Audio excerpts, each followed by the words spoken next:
السلام علیکم میرے دوستو، کل ہمارے کسی کو تکلیف دینے والا شخص کبھی راحت نہیں پا سکتا۔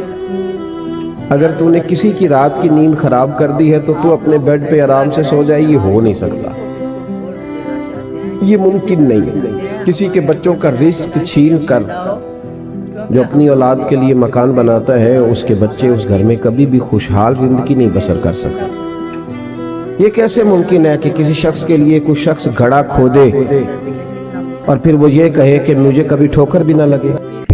ماں کے قدموں کے نیچے جنت ہے تو باپ جنت کا دروازہ ہے۔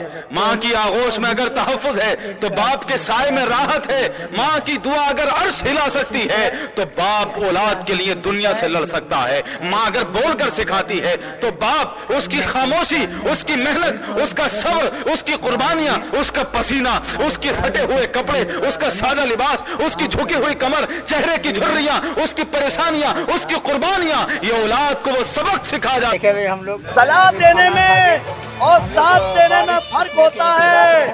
ارے سلام ایک سے مانگو گے 1000 دیں گے، لیکن 7 ہزاروں سے مانگو گے کوئی ایک دے گا۔ کسی کو اتنا مت ستاؤ، کسی کو اتنا مت رلاؤ، کسی کو اتنی تکلیف مت دو کہ وہ اللہ کے سامنے تمہارا نام لے کر رو پڑے۔